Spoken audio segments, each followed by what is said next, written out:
فإذا قضيتم الصلاة فاذكروا الله قياما وقعودا وعلى جنوبكم فإذا اطمأننتم فأقيموا الصلاة إن الصلاة كانت على المؤمنين كتابا موقوتا فإذا قضيتم നിങ്ങൾ നിർവഹിച്ചു കഴിഞ്ഞാൽ അസ്സലാഹ് നമസ്കാരം നിർവഹിച്ചു കഴിഞ്ഞാൽ ഫദ്കുറുല്ലാഹ് നിങ്ങൾ അല്ലാഹുവിനെ സ്മരിക്കുക ഖിയാമൻ നിന്നുകൊണ്ടും വഖുഊദൻ ഇരുന്നുകൊണ്ടും വഅലാ ജുനൂബിക്കും കിടന്നുകൊണ്ടും നിങ്ങൾ അല്ലാഹുവിനെ ധ്യാനിക്കുക فإذا اطمأننتم فأقيموا الصلاة അപ്പോൾ നിങ്ങളുടെ അവസ്ഥ ശാന്തമാകുകയാണെങ്കിൽ നിങ്ങൾ നമസ്കാരം പരിപൂർണമായി നിലനിർത്തുക ഇന്ന സ്വലാത്ത തീർച്ചയായും നമസ്കാരം കാനത അലൽ മുഅ്മിനീൻ സത്യവിശ്വാസികളുടെ മേലായിരിക്കുന്നു കിതാബം മൗഖൂതാ സമയം നിർണയിക്കപ്പെട്ട നിർബന്ധ ബാധ്യതയായിരിക്കുന്നു. അല്ലാഹു സുബ്ഹാനഹു വ തആല കഴിഞ്ഞ ആയത്തിൽ ഏത് സാഹചര്യത്തിലാണെങ്കിലും നമസ്കരിക്കണം, യാത്രയാകട്ടെ യുദ്ധമാകട്ടെ നമസ്കാരം ഉപേക്ഷിക്കാൻ പാടില്ല,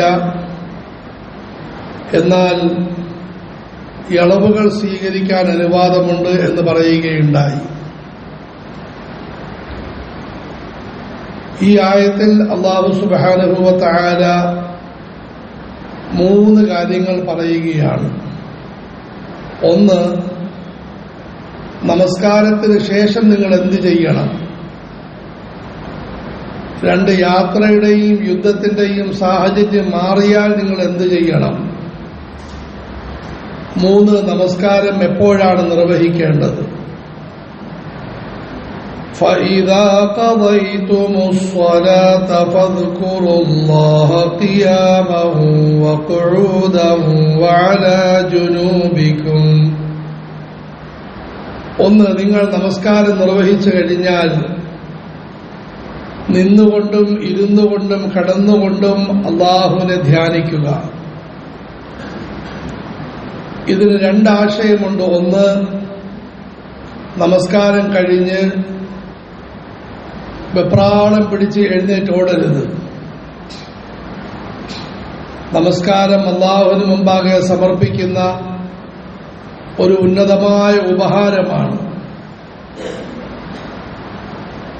അതുകൊണ്ട് നിങ്ങൾ നമസ്കാരത്തിന് ശേഷവും കുറച്ച് ദിക്റുകളും ദുആകളും ചെയ്യും. ആരെങ്കിലും ഒരു മന്ത്രിയെയോ അല്ലെങ്കിൽ പ്രധാനപ്പെട്ട ഒരു വ്യക്തിയെ സന്ദർശിച്ചു, എന്നിട്ട് മുഖം തിരിച്ചൊരൊറ്റ നടത്തം നടക്കുകയില്ല. അദ്ദേഹം പോയിക്കൊള്ളാൻ പറയും. അപ്പോൾ എഴുന്നേറ്റ് നമ്മൾ സലാം പറഞ്ഞ് ഹസ്തദാനം കൊടുത്ത് ഞാൻ പോകട്ടെ എന്നെല്ലാം ചോദിച്ച് വളരെ ഭവ്യതയോടുകൂടിയായിരിക്കും പോകുന്നത്. ആരോടെങ്കിലും എന്തെങ്കിലും ചോദിക്കാൻ പോയി എന്നിട്ട് ഇറങ്ങി വരുന്ന സമയത്ത് നിങ്ങൾ അലസത കാണിച്ചു, ഒരു ലൈറ്റ് മറിച്ചിട്ടു, അദ്ദേഹത്തിന്റെ ചെരുപ്പ് എടുത്തുകൊണ്ട് നടന്നു, വാതിൽ വലിച്ചടച്ചു, അവർക്ക് ദേഷ്യം വരും. അല്ലാഹു സുബ്ഹാനഹു വ തആല മാലിക്കുൽ മുൽക്കി ദുൽ ജലാലി വൽ ഇക്റാം, രാജാതിരാജൻ, എല്ലാവിധ മഹത്വങ്ങളുടെയും ഉടമസ്ഥൻ, അല്ലാഹുവിന് മുമ്പാകെ നമസ്കാരം സമർപ്പിച്ച ശേഷം നിങ്ങൾ അവിടെ ഇരുന്ന് കുറച്ച് ദിക്റും ദുആയും ചെയ്യുന്നു. റസൂലുള്ളാഹി സ്വല്ലല്ലാഹു അലൈഹി വസല്ലമയോട് ചോദിക്കപ്പെട്ടു, ദുആകൾ, പ്രാർത്ഥനകൾ ഏറ്റവും കൂടുതൽ സ്വീകരിക്കപ്പെടുന്ന സമയം ഏതാണ്? റസൂലുള്ളാഹി സ്വല്ലല്ലാഹു അലൈഹി വസല്ലം മരളി, ഒന്ന് രാത്രിയുടെ ഇരുളുകളിൽ, രണ്ട് നമസ്കാരത്തിന് ശേഷം. അതുകൊണ്ട് കുറച്ച് ദിക്റും ദുആയും ചെയ്യണം. ഇന്ന് നഷ്ടപ്പെട്ടുകൊണ്ടിരിക്കുന്ന ഒരു കാര്യമാണ്. രണ്ടാമത്തെ ഇതിന്റെ ആശയം, നമസ്കാരം കഴിഞ്ഞു എന്ന് വിചാരിച്ച് നിങ്ങൾ അലസമായി നടക്കരുത്. നിങ്ങൾ വീട്ടിൽ പോയിക്കൊള്ളുക, കടയിലേക്ക് പോകുക, അധ്യാപന പഠനങ്ങളുമായി ബന്ധപ്പെടുക. പക്ഷേ പടച്ചവന് ഓർമ്മ വേണം. നമസ്കാരത്തിന്റെ ആത്യന്തിക ലക്ഷ്യം പടച്ചവന്റെ ധ്യാനം മനസ്സിൽ ഉറപ്പിക്കലാണ്. ഒരാൾ കുളിമുറിയിൽ നിന്ന് കുളിച്ചിറങ്ങി ശരീരത്തിൽ അഴുക്ക് പെരളാതിരിക്കാൻ പരിശ്രമിക്കും. പുതിയ വസ്ത്രം ധരിച്ചു, അത് അഴുക്കാകാതിരിക്കാൻ ശ്രദ്ധിക്കും. ഇതുപോലെ നിങ്ങൾ നമസ്കാരത്തിന് ശേഷം ജീവിതത്തിന്റെ കാര്യങ്ങളുമായി ബന്ധപ്പെട്ടുകൊള്ളിൻ. പക്ഷേ പടച്ചവന് ഓർമ്മ വേണം, പടച്ചവനെ പറ്റിയുള്ള ധ്യാനം വേണം. فَإِذَا قَضَيْتُمُ الصَّلَاةَ فَاذْكُرُوا اللَّهَ قِيَامًا وَقُعُودًا وَعَلَى جُنُوبِكُمْ فَإِذَا اطْمَأْنَنْتُمْ فَأَقِيمُوا الصَّلَاةَ. രണ്ടാമത്തെ കാര്യം, നിങ്ങളുടെ യാത്ര കഴിഞ്ഞു, അല്ലെങ്കിൽ യുദ്ധഘട്ടങ്ങൾ കഴിഞ്ഞു, വെപ്രാളത്തിന്റെയും ബേജാറിന്റെയും അവസരം മാറി, നിങ്ങൾ സമാധാനത്തിന്റെയും ശാന്തിയുടെയും തീരമണിഞ്ഞു. ഇപ്പോൾ നിങ്ങൾ പരിപൂർണമായി നമസ്കരിക്കണം.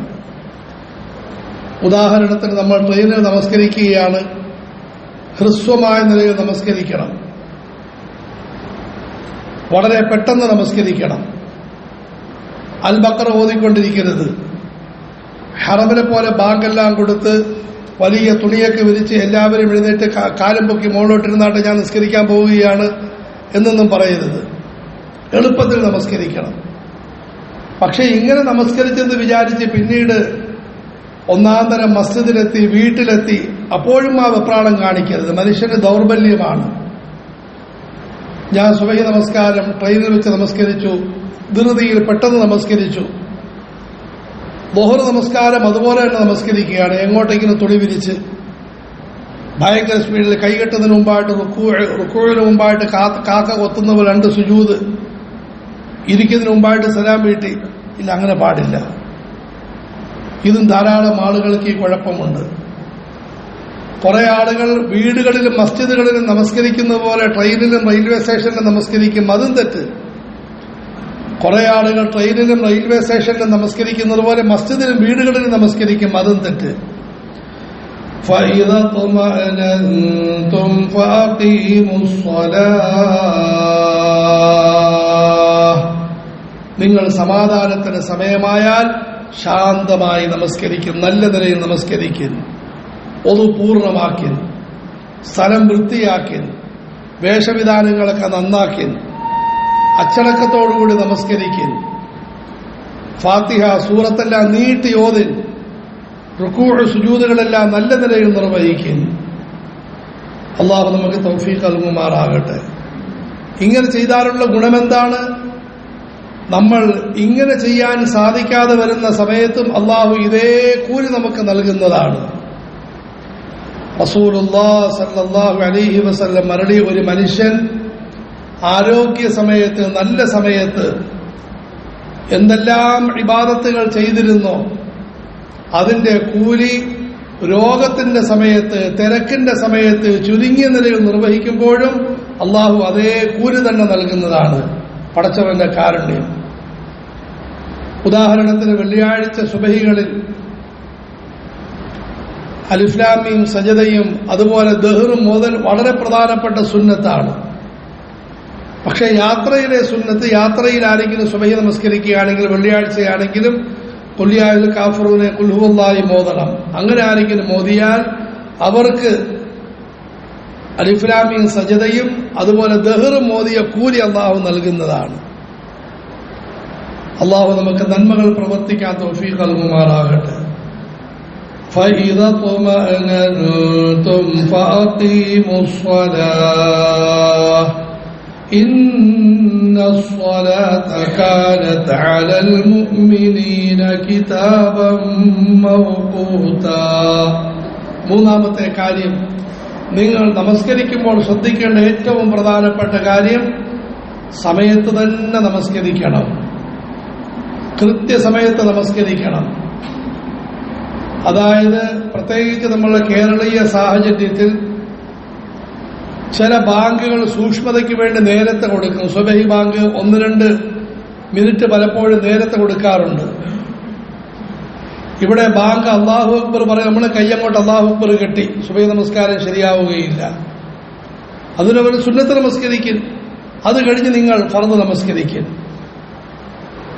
രണ്ടാമത്തെ പ്രധാനപ്പെട്ട വിഷയം, പ്രത്യേകിച്ചും സ്ത്രീകൾ നമസ്കാരം വല്ലാതെ പിന്തിപ്പിക്കാറുണ്ട്, പുരുഷന്മാരും പിന്തിപ്പിക്കാറുണ്ട്. ളുഹർ നമസ്കാരം നീട്ടി അസറിന്റെ സമയമാകുമ്പോൾ ചാടി എഴുന്നേക്കും, എന്നിട്ട് അസർ നമസ്കരിക്കും, അതേ ഒതുകൊണ്ട് തന്നെ ളുഹർ നമസ്കരിക്കും, അതേ ഒതുകൊണ്ട് തന്നെ അസർ നമസ്കരിക്കും. മഗ്രിബ് നമസ്കാരം വളരെയധികം പിന്തിക്കും, എന്നിട്ട് മഗ്രിബും ഇശായും അടുത്തടുത്ത് നമസ്കരിക്കും. പാടില്ല.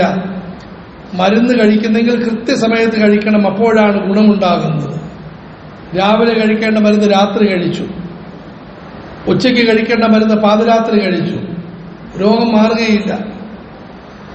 നമസ്കാരം വലിയ ചികിത്സയാണ്, വലിയ മരുന്നാണ്. അത് യഥാസമയത്ത് നമസ്കരിക്കണം. അതുകൊണ്ട് തന്നെ മഹാന്മാരുടെ ക്രമീകരണമാണ്, ബാങ്ക് കൊടുത്താൽ പ്രധാനപ്പെട്ട ചിന്ത നമസ്കാരമായിരിക്കണം. ബാങ്ക് കൊടുക്കുന്നു, നമസ്കാരത്തിലേക്ക് തിരിയണം. فَإِذَا قَضَيْتُمُ الصَّلَاةَ فَاذْكُرُوا اللَّهَ قِيَامًا وَقُعُودًا وَعَلَى جُنُوبِكُمْ فَإِذَا قَضَيْتُمُ الصَّلَاةَ فَاذْكُرُوا اللَّهَ قِيَامًا وَقُعُودًا وَعَلَى جُنُوبِكُمْ. ഒന്നാമത്തെ കാര്യം, നമസ്കാരത്തിന് ശേഷം തേള് കളിച്ചതുപോലെ ഓടരുത്. കുറച്ചു നേരം ദിക്റും ദുആയും ചെയ്യുന്നു. വീട്ടിൽ പോകാൻ, കച്ചവടത്തിൽ പോകാൻ, അള്ളാഹുവിനെ മറക്കാതിരിക്കുന്നു. فَإِذَا اطْمَأْنَنْتُمْ فَأَقِيمُوا الصَّلَاةَ.